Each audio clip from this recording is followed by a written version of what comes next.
Fala galera, tudo bem? Eu sou o João, CEO da Nectar, e hoje eu vou começar uma série de 5 vídeos falando dos principais erros que a gente vê na construção de funil de vendas. Fica aí agora com o primeiro vídeo.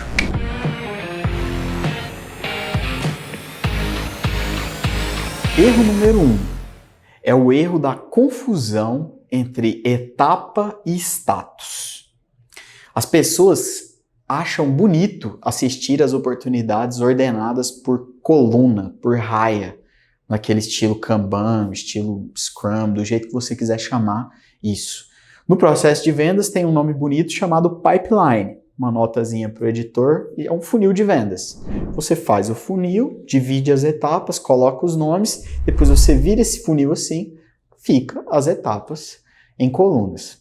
As pessoas nessa noia de assistir as oportunidades por etapa para enxergar os status e poder ter os seus momentos de reflexão com as decisões que elas vão tomar nesse processo, elas acabam confundindo status com etapa de verdade. Exemplo clássico, uma etapa chamada em andamento, uma etapa chamada em negociação, uma etapa chamada à espera de um retorno. Vou te fazer uma pergunta, se seu processo de vendas, em qualquer uma das etapas, ela não está em negociação, o que é essa oportunidade? Percebe que existem nomes de etapas que são status e não são exatamente uma etapa da oportunidade? Então, esse é para mim o erro mais clássico e mais simples de trocar. Durante todo o processo, você está em negociação. Tá bom, o que é importante você entender? É importante você entender que em algum momento o seu processo vai travar. Então, justamente pelo fato dessa etapa não ser uma etapa e sim um status, com o tempo, a falta de um método para corrigir isso vai causar o que a gente chama de funil entupido. Você vai começar a ter uma etapa que vai empoçar oportunidades, e essa etapa não é uma etapa, e sim um status. E aí, nesse momento, se você for pensar na matemática, na geometria espacial das coisas, aquele processo que deveria ser um funil deixa de ser um funil e vira uma figura totalmente escrota que você não sabe o nome, nem eu. Qual método, então, você deve aderir para corrigir esse problema de confusão entre etapa e status? O método que eu costumo usar é um método americano chamado Customer Centric, que é o olho do cliente no centro do processo. Como que você faz isso trazendo para a sua realidade num português bem claro?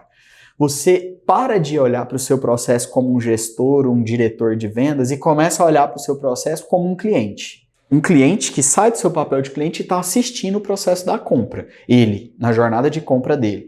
O que ele está fazendo naquele momento? Eu estou recebendo um diagnóstico, esse cara está me fazendo perguntas. Beleza, e agora? Agora ele está me recomendando uma solução. E agora? Agora eu estou no processo de abertura, que eu comprei esse processo dele. Eu comprei esse produto ou serviço dele. Então, olhando pelos olhos do cliente, fica muito mais claro para você enxergar onde que está e quais são os nomes das etapas que não sejam status. Falando um pouco de como eu faço aqui, antigamente a gente recebeu por osmose, todo mundo que vai abrir um negócio vai buscar um funil padrão, template que outra empresa usa ou está disponível na internet. A gente caiu num que era contato, oportunidade, negociação, fechamento. Você já ouviu isso? No final, às vezes nem era fechamento, era forecast. Então, eu posso olhar para esse funil hoje, com o conhecimento que a gente adquiriu com o tempo, nesses últimos anos, que é um funil totalmente transvestido, sabe, assim, de status. São status das oportunidades que poderia estar escrito em cada uma das oportunidades, e não nome de etapas. Aqui na Nectar, a gente usa 4 etapas. A primeira etapa, que é a etapa de conexão, que dependendo da origem, ela pode mudar a forma de atuação dentro dela. A segunda, que é a imersão 360 graus, ou diagnóstico sobre o cliente, onde essa etapa consiste em entender toda a realidade dele, como se fosse um médico analisando seu paciente, pegando os exames, analisando todas as informações. Às vezes ela pode demorar um tempo. A terceira etapa consiste em uma recomendação de solução. Muitas vezes, na maioria delas, essa recomendação é o nosso produto e o nosso serviço. Muitas vezes não. quando o processo ele é orientado pelos olhos do cliente, como eu falei para vocês, faz parte dele sair do nosso processo comercial e falar, cara, pode comprar tal serviço de tal empresa que vai te ajudar mais nesse momento. Então, olhar pelos olhos do cliente é uma faca de dois gumes. Ela pode te trazer muita receita, mas ela também vai te ensinar a falar não para os clientes. E isso é uma coisa muito importante para que você não faça o entupimento do funil que a gente falou lá atrás. E por último, essa última etapa, né, das 4 que eu falei, a gente costuma chamar ela de abertura de relacionamento.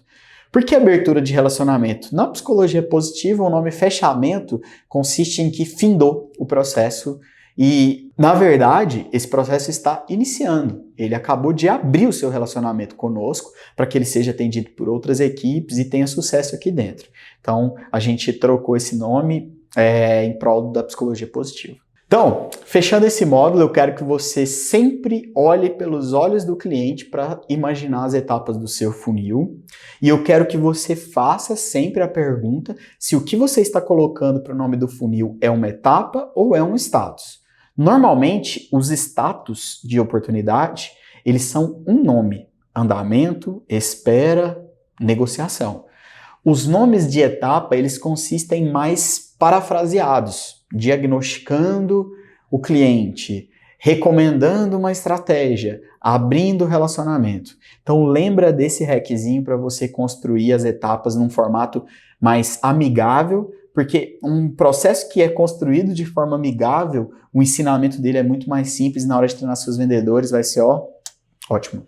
Qual a importância de não colocar o nome da etapa num modelo de status de oportunidade? É o seguinte, no dia a dia de vendas, quando você vai cobrar o seu vendedor de trabalhar, as oportunidades que estão em etapas que têm nome de status, elas têm normalmente atividades que não dependem só do vendedor. Estamos negociando. Tá, quais são os próximos passos? Não, estou esperando o próximo contato desse cliente. Tá, tem quanto tempo? Não, a gente mandou a última atualização para ele ontem. Tá, e quanto tempo ele tem para responder? Não, acho que até o final da semana ele responde. Passou uma semana. E aí? O que a gente está fazendo? Não, estamos negociando. Por quê? Como assim? Não era sexta-feira passada? Não, ele pediu mais uma alteração. Percebe que quando você coloca o nome negociando, você está sempre negociando. Você nunca vai parar de negociar enquanto esse cara não assinar o contrato. Tá, João, e qual a diferença se eu colocar um nome parafraseado na etapa? O nome parafraseado na etapa, ele explica o que a gente está fazendo naquele momento. Agora, as atividades que estão por baixo dela, que são definitivamente o status de cada uma das oportunidades, vão dizer de forma mais direcional quais são as próximas atividades que eu preciso cumprir. Vamos no mesmo exemplo. Eu estou na fase de recomendação estratégica, que é aqui dentro da Nectar, como eu expliquei para vocês. O meu líder vem me perguntar, e aí, João, essa oportunidade? Não, eu estou conversando com ele sobre o contrato. Ué, mas ele não está na fase de recomendação estratégica? Tá, mas é porque ele ainda está validando algumas coisas. Não, mas ele já deu o sim verbal de que a ferramenta ou o serviço atende à expectativa do que ele está esperando? Não, ele ainda não deu. Então por que você está negociando o contrato?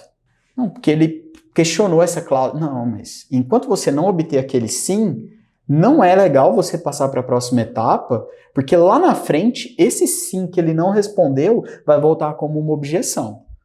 A partir do momento que você trata essa gestão de etapa parafraseada, corrigindo todos os pontos e deixando os status como atividades pré-definidas em cada uma dessas etapas, você começa a construir uma quebra de objeção preditiva de coisas que podem acontecer lá na frente.